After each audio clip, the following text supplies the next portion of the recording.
Hola mis queridas mamás páncreas, yo soy Anel Juárez, licenciada en nutrición y educadora en diabetes.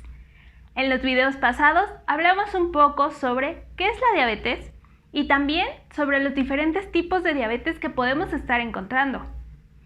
Este ya es nuestro tercer video de Ayudando a Mamá Páncreas y hablaremos sobre cuáles son los niveles de glucosa adecuados para las personas que viven con diabetes. Estos niveles son los que nos permiten tener una vida saludable y evitar muchas complicaciones. Ayudando a Mamá Páncreas es una serie de videos para las mamás con hijos que viven con diabetes tipo 1. Aquí encontrarán información que les ayudará a aclarar dudas, repasar u obtener nuevos aprendizajes con respecto a vivir con diabetes. Seguramente tu médico ya te dijo que los niveles de glucosa elevados pueden traer algunas complicaciones en el cuerpo, como dañar los ojos, los riñones o incluso los pies. Pero por el otro lado, tener un nivel de glucosa demasiado bajo también pone a tu hijo en una situación de mucho riesgo. Con todo esto te estás sintiendo asustada y quieres lo mejor para tu hijo, que sus niveles de glucosa se mantengan en rangos adecuados. Te recomiendo estar pendiente de estos videos, ya que nuestra idea es acompañarte en ese proceso para que alcances esos niveles óptimos de glucosa. Lo primero que necesitas saber es cuál es el nivel de glucosa que se considera el adecuado para evitar todas las complicaciones. Estos niveles adecuados de glucosa se van a conocer como metas u objetivos de glucosa. Es como cuando corres una carrera. Necesitas ver la palabra meta al final de la carrera para saber que ya llegaste y que no sigas corriendo sin sentido. Lo mismo aplica en diabetes. Necesitamos saber cuáles son las metas de niveles de glucosa para que cuando lleguemos nos aprendamos a mantener ahí o bien sigamos en la búsqueda de cómo llegar a esos niveles de glucosa. Los niveles de glucosa van a ser totalmente individualizados. Esto va a depender de tu edad, el tipo de diabetes, tu actividad física, incluso si tienes mucho riesgo de que se baje tu nivel de glucosa. Al final de cuentas, lo que queremos es que nuestro nivel de glucosa se parezca lo más posible al de una persona sin diabetes. Así estaremos garantizando que no va a haber complicaciones en un futuro. También debemos de tener en cuenta el que no se presenten demasiadas bajas de glucosa, ya que esto también es una situación de riesgo. Y justamente en nuestro próximo video vamos a hablar sobre hipoglucemia, que son todos esos momentos en el que el nivel de glucosa baja demasiado. Sabemos que mantener nuestro nivel de glucosa en metas puede ser un poco complicado, incluso dando nuestro mayor esfuerzo, porque en nuestro cuerpo pasan situaciones que no podemos controlar, como el estrés, los días de enfermedad, en las mujeres la menstruación, incluso nuestras emociones pueden hacer que se suba o que se baje nuestro nivel de glucosa. Pero ten en cuenta que para que estemos en rangos adecuados y que evitemos complicaciones, se pide que por lo menos el 50% de tus mediciones estén en estas metas o objetivos de glucosa y que menos del 10% lo tengas por debajo de 70, que ya es una hipoglucemia. Existen diferentes tipos de metas de glucosa. Incluso cada médico puede manejar una diferente. En este video vamos a explicar las que más se utilizan como metas de control aquí en México. Vamos a empezar por el nivel de glucosa que debes de tener como metas cuando estás en ayunas o antes de los alimentos. Puede recibir muchos nombres, incluso a veces le dicen la glucosa preprandial, o sea, antes de comer. Ayunas se refiere a cuando no has consumido alimentos, más o menos por 8 horas, que es el tiempo en el que estamos durmiendo. Aún sin haber comido ningún alimento durante estas 8 horas o que ya hayan pasado entre 3-4 horas entre los alimentos, debemos mantener un nivel de glucosa estable, ya que la glucosa es la fuente de energía para todas nuestras funciones, las funciones del corazón o de nuestros músculos. Por eso es necesario este nivel de glucosa estable, y se conoce como glucosa basal, o sea, está todo el tiempo ahí presente. Y nuestro cerebro, de hecho, es la única fuente de energía que puede utilizar. En México principalmente utilizamos la referencia de dos asociaciones. La Asociación Americana de Diabetes, por sus siglas la vamos a llamar ADA, y la Asociación de Endocrinólogos. La ADA nos dice que debemos de mantener un nivel de glucosa entre 80 y 130, mientras que la Asociación de Endocrinólogos nos comenta que debemos de tener menos de 100 miligramos sobre decilitro de glucosa en ayunas y antes de comer. Esto va relacionado a que los niveles de glucosa de una persona que no tiene diabetes están oscilando entre los 65 y los 100 miligramos de glucosa en sangre, lo que comentábamos que se conoce como glucosa basal. Los niveles de glucosa después de comer van a recibir el nombre de glucosa postprandial. Esto se refiere glucosa después de haber comido. En el primer video hablábamos sobre que la glucosa proviene de los alimentos con carbohidratos. Es seguro que estos son parte de la alimentación de tu pequeño, por lo cual es normal que los niveles empiecen a elevar un poco después de las comidas. Esto es normal y está absolutamente bien, ya que son los niveles de glucosa que nos van a mantener la glucosa en las horas donde no hay alimento.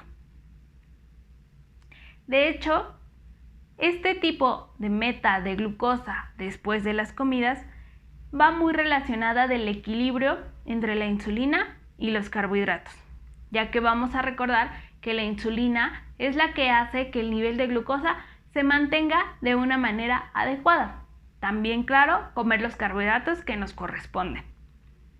Pero siempre es importante que nunca tengamos después de comer un nivel de glucosa abajo de 80, ya que puede ser riesgoso para tu pequeño. La Asociación Americana de Diabetes nos dice que después de los alimentos debemos de tener un nivel de glucosa menor a 180. Y los endocrinólogos nos comentan que debemos de tener menos de 140. Ellos son mucho más estrictos con las metas de control.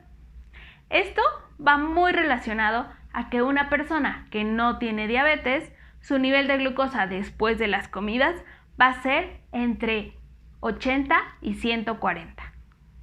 Para las metas de glucosa después de comer, se hace la medición 2 horas después de haber iniciado los alimentos.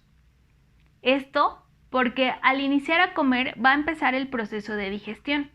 Entonces, si medimos después de este tiempo, pues podemos tener ahí unas mediciones erróneas. Lo mejor es que a partir de que inicias tu comida, empieces a contar las 2 horas para volver a checar tu nivel de glucosa. Los niveles de glucosa al acostarse y en la madrugada son algunos que no se mencionan tanto. Incluso a veces los médicos no te dicen qué nivel debe de tener tu hijo. La medición de la madrugada se realiza generalmente a las 3 de la mañana, ya que es a la hora en la que el cuerpo realiza diferentes funciones y corremos más riesgo de que se baje el nivel de glucosa y no nos demos cuenta. Justamente, este es el tiempo que pasamos más horas sin ningún alimento.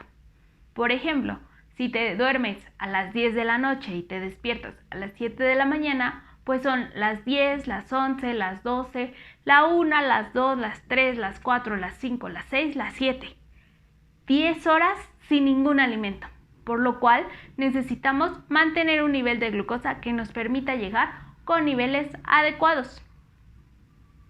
Realmente no encontré una recomendación por parte de la Asociación de Diabetes o de la Asociación de Endocrinólogos, pero la IDF, que es la Federación Internacional de Diabetes, nos da una recomendación, que durante esas 2 horas tengamos un nivel de glucosa entre 120 y 160, para que de esta manera pueda mantenerse nuestro nivel de glucosa toda la noche.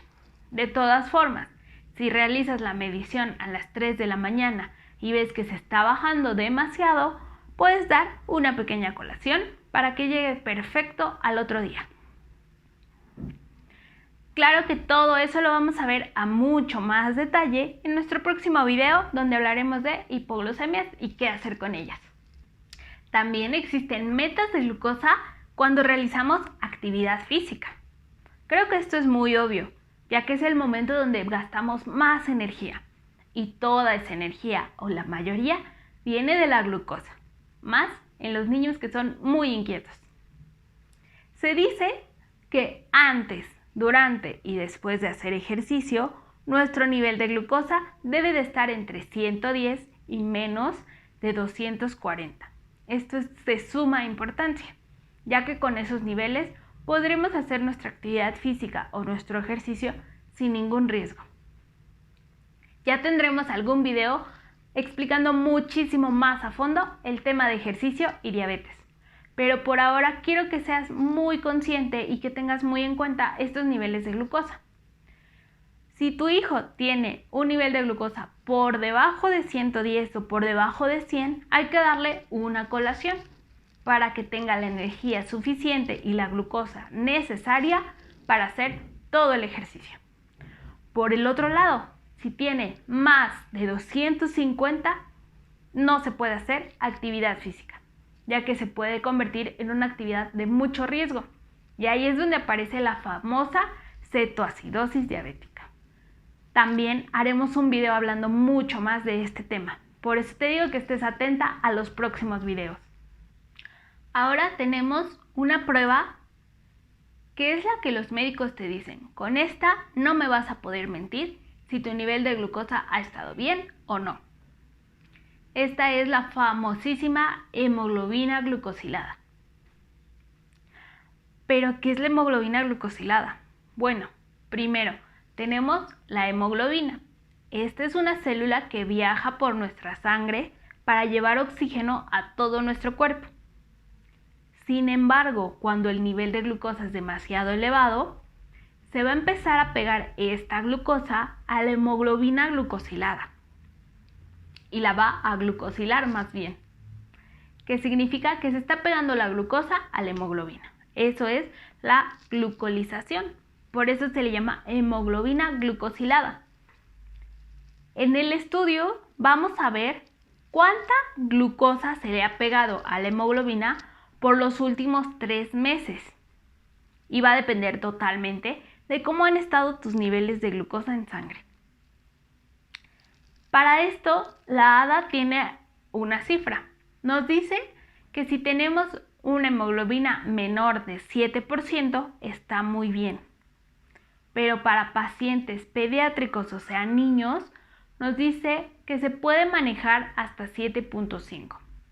Lo mejor es que tu hemoglobina se acerque lo más posible a ese 7.5 de hemoglobina glucosilada.